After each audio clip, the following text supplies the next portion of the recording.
ألف لام ميم. تنزيل الكتاب لا ريب فيه من رب العالمين. أم يقولون افتراه بل هو الحق من ربك لتنذر قوما ما أتاهم من نذير من قبلك لعلهم يهتدون.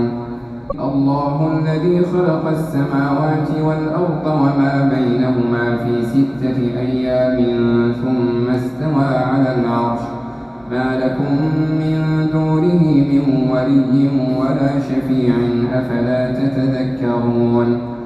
يدبر الأمر من السماء إلى الأرض ثم يعرج إليه في يوم كان مقداره 1000 سنة مما تعدون.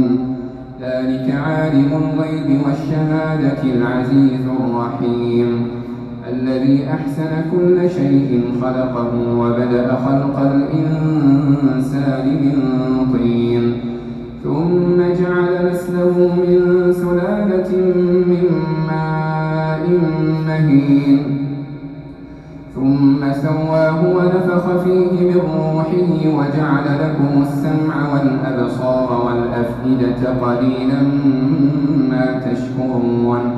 وقالوا أئذا ضللنا في الأرض أئنا لفي خلق جديد بل هم بلقاء ربهم كافرون.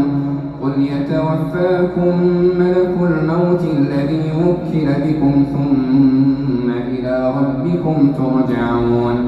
ولو ترى إذ المجرمون ناكسوا رؤوسهم عند ربهم ربنا أبصرنا وسمعنا فارجعنا نعمل صالحا إنا موقنون.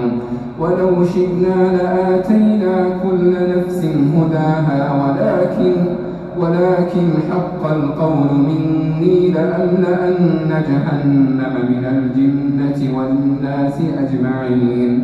فذوقوا بما نسيتم لقاء يومكم هذا إنا نسيناكم وذوقوا عذاب الخلد بما كنتم تعملون. إنما يؤمن بآياتنا الذين إذا ذكروا بها خروا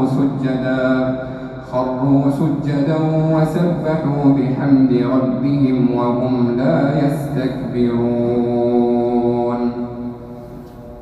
تتجافى جنوبهم عن المضاجع يدعون ربهم خوفا وطمعا ومما رزقناهم ينفقون.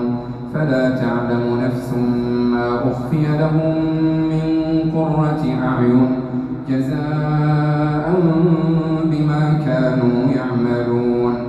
أفمن كان مؤمنا كمن كان فاسقا لا يستوون. أما الذين آمنوا وعملوا الصالحات فلهم جنات المأوى نزلا بما كانوا يعملون. وأما الذين فسقوا فمأواهم النار كلما أرادوا أن يخرجوا منها أعيدوا فيها وقيل لهم ذوقوا عذاب النار الذي كنتم به تكذبون. ولنذيقنهم من العذاب الأدنى دون العذاب الأكبر لعلهم يرجعون. ومن أظلم ممن ذكر بآيات ربه ثم أعرض عنها إنا من المجرمين منتقمون. ولقد آتينا موسى الكتاب فلا تكن في مرية من لقائه وجعلناه هدى لبني إسرائيل.